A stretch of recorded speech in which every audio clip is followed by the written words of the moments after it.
দর্শক বন্ধুরা, এই মুহূর্তে তোমাদের সকলের জন্য একটা বিরাট আপডেট। মাধ্যমিক এবং উচ্চ মাধ্যমিকের রেজাল্ট কবে পাবলিশ হবে, তার সাথে যে নোটিফিকেশান পাবলিশ হয়েছে একাদশ শ্রেণীর জন্য, অর্থাৎ 2025-এ যারা সেকেন্ড সেমিস্টারে একাদশ শ্রেণীতে পরীক্ষা দিচ্ছ বা দিয়েছ তাদের সকলের জন্য একটা বড়সড় নোটিফিকেশান। 2025 সালে তোমরা সবাই কি পাশ করবে নাকি তোমাদের ফেল করানো হবে, কাদের কাদের ফেল করানো হবে, যদি ফেল করানো হয় তাহলে তোমাদের পাস কিভাবে করানো হবে, এবং যদি তোমরা কোনো কারণে একটা বিষয় অকৃতকার্য হয়ে যাও তাহলে কি তোমাদের ক্লাস 12-এ তোলা হবে, সে বিষয়ে বিস্তারিতভাবে জানানো হয়েছে। এবং বর্তমানে 2025 সালে থার্ড সেমিস্টার অর্থাৎ ক্লাস 12-এ যারা যারা উঠবে তাদের কবে থেকে ক্লাস শুরু হবে সে বিষয়ে নোটিফিকেশান দিয়ে দেওয়া হয়েছে, এবং তার সাথে মাধ্যমিক এবং উচ্চ মাধ্যমিকের রেজাল্ট কবে নাগাদ পাবলিশ হবে সেই বিষয়ে জানানো হয়েছে। এবং সেই সমস্ত কিছু নিয়েই কিন্তু আজকের এই সম্পূর্ণ ভিডিওটা, তাই ভিডিওটা একটু স্কিপ না করে শেষ পর্যন্ত দেখবে।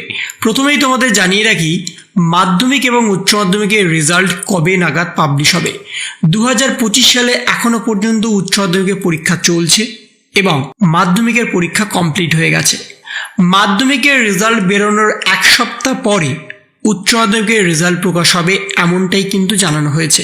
এবং মাধ্যমিকের রেজাল্ট মে মাসের প্রথম সপ্তাহে প্রকাশ হওয়ার একটা সম্ভাবনা আছে, এবং মে মাসের প্রথম সপ্তাহে মাধ্যমিকের রেজাল্ট প্রকাশ হলে মে মাসের দ্বিতীয় সপ্তাহে উচ্চ মাধ্যমিকের রেজাল্ট প্রকাশ হবে। সম্ভবত প্রতি বছর 72 দিন থেকে 80 দিনের মাথায় রেজাল্ট প্রকাশ হয়, কিন্তু কোনো কোনো ক্ষেত্রে সেটা এগিয়েও আনা হয়। এবং 2025 সালে এই বিষয়টাকে মাথায় রেখে 70 থেকে 72 দিনের মধ্যেই রেজাল্ট প্রকাশের সম্ভাবনা কিন্তু দিয়ে দিয়েছে মধ্যশিক্ষা পর্ষদ এবং উচ্চ মাধ্যমিক শিক্ষা সংসদের তরফ থেকে।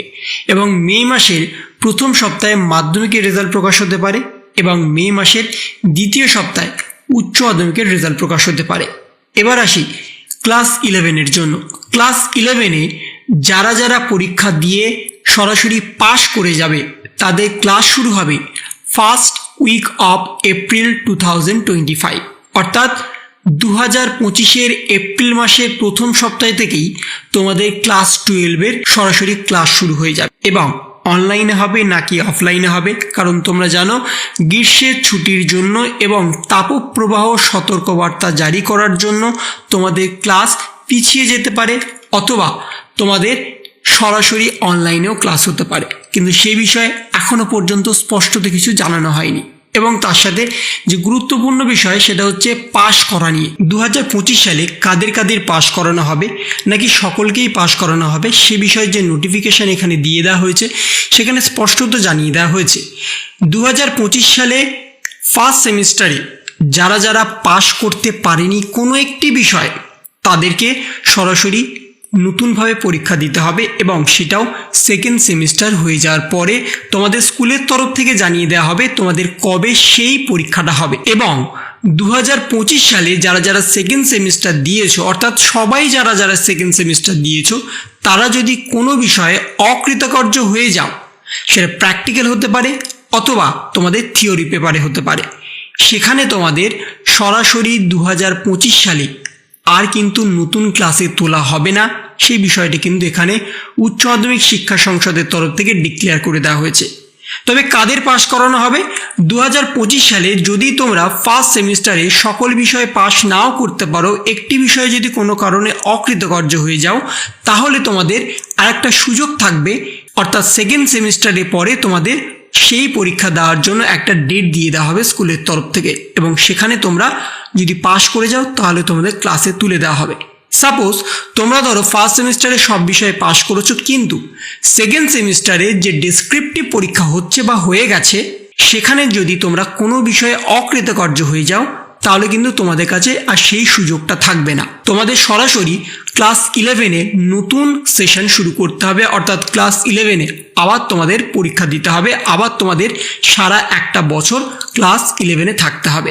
যদি কোনো ছাত্রছাত্রী শুধুমাত্র ফার্স্ট সেমিস্টারে যেখানে এমসিকিউ পার্ট ছিল সেখানে যদি তারা কোনো কারণে একটি বিষয় ফেল করে তাহলেই তাদের সুযোগ থাকছে সেকেন্ড সেমিস্টারের পরে তাদের পরীক্ষার ডেট দিয়ে দেওয়া হবে এবং সেখানে তারা পরীক্ষা দিতে পারবে। যদি তোমরা সেকেন্ড সেমিস্টারে কোনো কারণে অকৃতকার্য হয়ে যাও কোনো সাবজেক্টে, তাহলে তোমাদের সেই বিষয়ে কিন্তু ফেল বলে গণ্য হবে এবং তোমাদের সারা বছর নষ্ট হবে। কিন্তু এখানেও একটা টুইস্ট আছে, কারো কারো বা 5টা সাবজেক্ট আছে, কারো কারো বা 6টা সাবজেক্ট আছে। সাপোজ যদি তোমাদের 5টা সাবজেক্ট থাকে, সেক্ষেত্রে তোমাদের কিন্তু 5টা সাবজেক্টেই 30% প্র্যাকটিক্যাল 30% থিওরিতে পেতেই হবে, তবেই তোমরা পাশ করবে। কিন্তু যদি তোমাদের 6টা সাবজেক্ট থাকে এবং যদি তোমরা একটা বিষয়ে ফেল করে যাও সেকেন্ড সেমিস্টারে, তাহলে কিন্তু তোমাদের পাস বলে গণ্য হবে, যেহেতু বেস্ট অফ 5-এ ক্যালকুলেট করা হয় তোমাদের রেজাল্ট। সেই বিষয়টাও কিন্তু মাথায় রাখতে হবে। যদি তোমাদের 6টা সাবজেক্ট থাকে এবং একটি বিষয়ে যদি তোমরা ফেল করে যাও, তাহলে কিন্তু তোমাদের ফেল বলে গণ্য হবে না। তাহলে এই ছিল একটা ছোট্ট ইনফরমেশন তোমাদের সকলের জন্য। যদি তোমাদের ভিডিওটা ভালো লেগে থাকে তবে লাইক করো, শেয়ার করো এবং অবশ্যই সাবস্ক্রাইব করো। তার পাশাপাশি তোমার মতামত কমেন্টের মাধ্যমে জানাও। ভালো থেকো, সুস্থ থেকো, ধন্যবাদ।